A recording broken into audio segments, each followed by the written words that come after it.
मुझे मेराज का ज़िक्र हुआ है।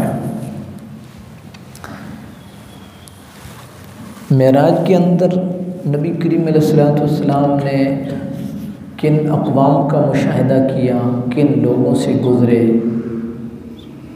एक मौजू ये है। और एक मौजू जो इन आयात से हमें निकात मिलते हैं वो है, आज अल्लाह ताला की जो मेहरबानी की उस हवाले से मैं बरकत उसके हवाले से जो लफ्ज़ यहाँ पे इस्तेमाल हुए हैं कुरान में, उसके हवाले से इंशाअल्लाह अज़ीज़ चंद बातें आपके गोशगुजार करूँगा। सबसे पहले अल्लाह पाक ने इरशाद फरमाया, पाक है वो ज़ात जिसने अपने बंदे ख़ास को सैर कराई मस्जिद हराम से मस्जिद अक़सा तक। वो मस्जिद अक़सा जिसके इर्द गिर्द बारकना हौलहू, जिसके सराउंडिंग में हमने बरकतें रखी हैं, इर्द गिर्द हमने बरकतें रखी हैं। ये हुजूर का एक ऐसा मौजज़ा है जिसको सुनने के बाद उलमा ने मुस्तफ़ा ने तस्दीक की, दूसरे लोगों ने बातें की, फिर जब बातें की तो फिर नबी करीम अलैहिस्सलाम ने मुतमईन भी किया कि भाई चलो यार लामकाम की बात तो छोड़ दो, मस्जिद अक़सा तो आपने देखी हुई है ना, सैर करते हो, वहाँ जाते हो, तो मैं तुम्हें उसके बारे में बता देता हूँ। बहरहाल न मानने का कोई इलाज नहीं है। मेरे रब ने इसी वजह से अपनी तस्बीह से इस मौजज़े का ज़िक्र किया है ताकि जहनों से ये मुग़ालता निकल जाए कि हुजूर ख़ुद नहीं कह रहे हैं मैंने सैर की है, बल्कि रब कह रहे हैं मैंने सैर कराई है। रब कह रहे हैं मैंने सैर कराई है, और अब्द का लफ्ज़ इस्तेमाल हुआ है। अब्द ये वो लफ्ज़ है कि जिसके अंदर बड़े मानी मुज़मर हैं, पोशीदा हैं। अब्द उबूदियत से है, इबादत से है, इज्ज़ से है, इनकिसारी से है। आप और मैं अब्द हैं, लेकिन कब जब हमारे अंदर ये वस्फ़ पाया जाए इबादत वाला, अगर इबादत से पहलू तही अगर कोई करता है तो वो अब्द शायद अब्द कहलाने का हक़दार नहीं है। और फिर जिसको रब कह दे मेरा बंदा, अब्द ही मेरा बंदा, तो फिर जिस वो रब्बुल आलमीन वो इतना बड़े एज़ाज़ से नवाज़े ख़ुद निस्बत करे कि ये मेरा बंदा है जिसको मैंने सैर कराई है, तो फिर इसकी शान का क्या आलम होगा। याद रखिए, ये कल भी मेरे साथ कुछ हमारे असातिज़ा इस्लामिक यूनिवर्सिटी के वो आए हुए थे, तो बाई चांस मौजज़े के ऊपर और एक दो अफ़कार पे बात हो गई हुजरे पे, पर 5 मिनट की बात ही थी। तो उन्होंने हमारे यहाँ सर सैयद अहमद ख़ान का ज़िक्र किया, तो मैंने उनसे सिर्फ ये गुजारिश की कि सर सैयद अहमद ख़ान ने लोगों को ब्रॉड माइंडेड बनाया, सारी बात उसकी अपनी जगह पे है, लेकिन एक बात से हमें शिद्दत से इख्तिलाफ़ है। वो इख्तिलाफ़ ये है सर सैयद अहमद ख़ान से कि उसने मौजज़ात की ऐसी तावीलें की हैं कि तावील दर तावील दर तावील दर तावील, तो इसका मतलब ये है कि आयात ही मुअत्तल होकर रह गई हैं कि शायद ये कुरान सारा को वहमी कोई एक और मंतकी को कलाम है। हालांकि ऐसा नहीं है, मौजज़ात बरहक हैं, मौजज़ात बरहक हैं। मसलन सर सैयद अहमद ख़ान इस मौजज़े को नहीं मानते हैं, वो तो कैसे मुमकिन है। इसी वजह से मौजज़े को मौजज़ा कहते ही इस वजह से है कि वो अक़ल से मावरा होता है, अक़ल से मावरा होता है, जो अक़ल में नहीं आता है, क्योंकि अक़ल असबाब के ऊपर गौर खौज करती है ना कि ये ऐसे है तो ये ऐसे है, 2 में 2 जमा करें तो अकल कहेगी ये 4 हो जाता है, 4 से 2 निकालें तो 2, ये अकल का। लेकिन मुआवजा वो है कि जिसमें अकल आजिज़ आ जाती है। तो उस दौर में जहाँ तरक्की का तसव्वुर नहीं था, एक आदमी ये क्लेम कर देता है कि मैं मस्जिद हराम से मस्जिद अक्सा तक गया, फिर मस्जिद अक्सा तक लामकान तक गया। जो अकल के गिर्द बात करने वाला बंदा है, मंतिक और फलसफे के साथ बात करने वाला बंदा है, वो कहेगा ये नामुमकिन है।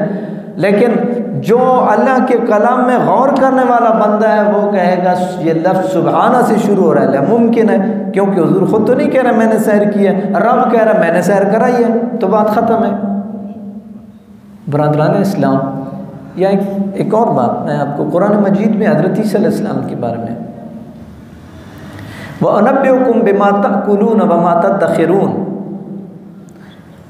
मैं तुम्हें ये बता सकता हूँ तुम खाते क्यों, मैं तुम्हें ये भी बता सकती हूँ तुम घरों में ज़ख़ीरा क्या करते हो। अकल में तो ये भी नहीं आता। ये कैसे मुमकिन है कि एक आदमी जो है ना जी वो ये बता दे कि आपके घर में क्या पड़ा है, अकल में तो नहीं आता है, लेकिन अल्लाह के नबी का मौजज़ा है। तो अल्लाह ताला ने कुरान मजीद में इरशाद फरमाया सुब्हानल्लज़ी अस्रा बिअब्दिही, पाक है वो ज़ात जिसने अपने बंदे को सैर कराई मस्जिद हराम से मस्जिद अक़सा तक। हुजूर को जब इस अजीम मौजे से नवाजा जाने लगा तो हुजूर का शक़्क़ सदर हुआ और हुजूर के क़ल्ब के अंदर, सीने के अंदर नूरानियत भरी गई। अब ये तो एक हुजूर का ख़ासा है, आपका सीना मुनव्वर कैसे होगा, मेरा सीना उसके अंदर नूर कैसे आएगा? वो आएगा नमाज से, वो आएगा तिलावत कुरान से, वो आएगा रब का जिक्र करने से, जिसको अल्लाह रब्बुल आलमीन कहते हैं अल्लाह नूरुस समावाति वल अर्द, अल्लाह आसमानों और ज़मीनों का नूर है। जब आप उस नूर का तज़किरा करेंगे तो रब आपके सीने को भी मुनव्वर और रोशन कर देगा। कैफियत मुख्तलिफ हो सकती हैं, मरातब मुख्तलिफ हो सकते हैं, लेकिन उस नूर की कुछ न कुछ झलक आपके सीने के अंदर भी अल्लाह ताला डाल देगा। बरादरान इस्लाम, अल्लाह ताला ने फरमाया है वो मस्जिद अक़सा जिसके इर्द गिर्द हमने बरकतें रखी हैं, इससे मुफस्सिरीन कराम ने ये बात वाज़े की है कि चूँकि वहाँ काफ़ी अंबिया कराम के मदफन हैं सराउंडिंग में, उस एरिए में, लिहाजा उन अंबिया का वजूद वो बरकत, वहाँ के बाग़ात या सरसब्ज़ शादाब या उस इलाके का काबिल ज़राअत व काश्त होना, ये बरकत नहीं है। ये तो आपके मुल्क में नहीं है, कितने कितने ज़मीन सोना उगलती है, लेकिन उसको रब ने इस वजह से बाबरकत कहा है कि वहाँ अंबियाए कराम मदफून हैं। और जहाँ ऐसी हस्तियाँ मदफून होती हैं, जहाँ ऐसी हस्तियों का वजूद होता है, वो जगह बाबरकत हुआ करती हैं, जगह बाबरकत हुआ करती हैं। मैं आपको कुरान मजीद की एक आयत आपके सामने तिलावत करने लगा हूँ। हज़रत ईसा अलैहिस्सलाम, आपके बारे में कुरान मजीद में वारिद है वजअलनी मुबारकन ऐनमा कुन्तु, मैं जहाँ भी हूँ मेरा वजूद मसऊद बाबरकत है। ऐनमा कुन्तु, मैं जहाँ भी हूँगा मेरा वजूद रब ने बाबरकत बनाया है। और वो वजूद कितना बाबरकत है कि कोई ऐसा आदमी जो बीमार है, बर्स का मरीज़ है, एक हाथ फेरा तो अल्लाह ने उसको शफा दे दी। कोई ऐसा आदमी जिसकी नज़र पैदाइशी नज़र नहीं है, हाथ फेरा नज़र लौटा दी। वजअलनी मुबारकन ऐनमा कुन्तु, मैं जहाँ भी हूँ रब ने मेरे वजूद को बाबरकत बनाया है। दूसरी वजह इस बरकत की, आप अल्लाह के नबी तो हैं ही हैं, वो बरकतें वो तो वराउल वरा हैं। एक और वजह, हज़रत ईसा अलैहिस्सलाम ने कुरान मजीद में अल्लाह ताला ने उनकी इस कौल को नकल किया। आप कहते हैं वबर्रम बिवालिदती वलम यजअलनी जब्बारन शक़िय्या, रब ने मुझे अपनी वालदा के साथ नेकोकार बनाया है, और ये वो अमल है जिस अमल की बुनियाद पर अल्लाह रब्बुल आलमीन ने हज़रत ईसा के वजूद को बाबरकत बनाया है। आप ज़िंदगी में देखते हैं, इसको अगर मुशाहिदा करें इन चीज़ों को, हज़रत ईसा का वजूद अलैहिस्सलाम, उनका वजूद बाबरकत। हज़रत ईसा का अमल क्या है? बर्रम बेवालिदती, वालदा के साथ नेकी करने वाला। अब इन दोनों को जोड़ के आप देखें, अपनी ज़िंदगी में मुशाहिदा करें, वो बंदा जो वालिदा का, वालिद का ताबेदार है, फर्माबरदार है, नेकोकार है, उसने सलूक करने वाला है, कंधा देने वाला है, खुदा की कसम वो मिट्टी को भी हाथ डाले सोना बनती है। लेकिन वो बंदा जो वालिदैन का गुस्ताख है, वालिदैन के साथ उसने सलूक करने वाला नहीं है, उनके साथ सख्त लहजे में बात करता है, किसी भी हवाले से उनको अजियत देता है, वो सोने को भी हाथ डालता है तो मिट्टी बनता है, राख बनता है, ढेर बनता है, कदम आगे को उठाता है, पीछे आता है। ये वो बरकत है जो आप अपनी ज़िंदगी के मुख्तसर से हिस्से में आप मुलाहिजा करते हैं। क्योंकि बरकत वो चीज़ है कि हर बंदा बरकत का मुतमन्नी है। आप चाहते हैं आपकी उम्र में बरकत हो, आप चाहते हैं आपके रिज्क में बरकत हो, आप चाहते हैं आपके अमल में बरकत हो, आप चाहते हैं मेरी सांसों में, मेरी औलाद में, मेरे हर काम में बरकत हो। ये बरकत कहाँ से आएगी? इस बरकत का एक नुस्खा, वालिदैन के साथ उसने सलूक, वालिदैन के साथ उसने सलूक। बरादरान इस्लाम, एक और हदीस पाक है, नबी करीम रऊफ़ुर रहीम सल्लल्लाहु अलैहि वालिहि वसल्लम की एक हदीस है। इमाम अहमद बिन हम्बल रहमहुल्लाह ने इसको रिवायत किया है कि रब फरमाता है, इज़ा उतीतु रदीतु व इज़ा रदीतु बारकतु वलैसा लिबरकती निहायतुन। जब मेरी इताअत की जाए मैं राज़ी होता हूँ, मैं खुश होता हूँ। जब मेरी इताअत की जाए मैं राज़ी होता हूँ, मैं खुश होता हूँ। फिर मेरी रज़ा का और मेरी खुशी का ज़ुहूर कैसे होता है? मैं अपने बंदों को बरकत से नवाज देता हूँ, और जब मैं उनको बरकत से नवाज देता हूँ तो फिर मेरी बरकत की कोई हद नहीं है, कोई किनारा नहीं है। मेरी बरकत की, अल्लाह की रहमत, अल्लाह की वुसअत, रब की बरकत का ना कोई हद है ना कोई किनारा है। ये हमने किनारे लगा दिए और हमने अल्लाह की रहमत को मसदूद और महदूद समझा है। हम इसके लिए दुआ नहीं करेंगे तो इसके लिए दुआ नहीं करेंगे तो ये नहीं होगा तो वो नहीं होगा। क्या होगा? आपके कहने से, आपके चाहने से या आपके करने से क्या होगा? होगा वो जो मंजूर खुदा होगा। वो रब्बुल आलमीन ने शादी फरमाया कुरान में, इन्ना रब्बका वासिउल मग़फ़िरा, आपका रब बड़ा वुसअतों वाला है और मग़फ़िरत वाला है। बरादरान इस्लाम, हुज़ूर नबी पाक अलैहिस्सलाम की हदीस जिसको इमाम अहमद बिन हम्बल ने इरशाद फरमाया कि जब कोई इताअत करता है मैं राज़ी होता हूँ, जब मैं राज़ी होता हूँ मैं बरकत देता हूँ, जब मैं बरकत देता हूँ तो ना उसकी कोई हद है और ना कोई किनारा है। एक और अमल जो बरकत का ज़रिया बनता है, नबी पाक अलैहिस्सलाम ने इरशाद फरमाया ना, अलबैयान बिलखियार मालम यतफर्रक़ा, मुस्लिम शरीफ की हदीस है। फ़ैन सदक़ा व बैयना बूरिक लहुमा फ़ी बैइहिमा वैन कज़िबा व क़तमा मुहिक़त बरकतु बैइहिमा। ख़रीद फ़रोख्त की बात हो रही है। हुज़ूर ने इरशाद फरमाया, दो बंदे हैं ना, तो वो जब सौदा कर रहे होते हैं ना, तो अगर वो झूठ भी नहीं बोलते हैं और कोई चीज़ छुपाते भी नहीं हैं, उस सौदे में झूठ का सहारा नहीं लेते। दूसरी बात, कोई चीज़ छुपाते भी नहीं है, तो हुजूर ने इरशाद फरमाया, बूरिक लहुमा फ़ी बैइहिमा, अल्लाह उस ख़रीदो फ़रोख्त में उनके लिए बरकत मेहरबानी फरमा देता है। वइन कज़िबा व क़तमा मुहिक़त अलबरकतु बैइहिमा,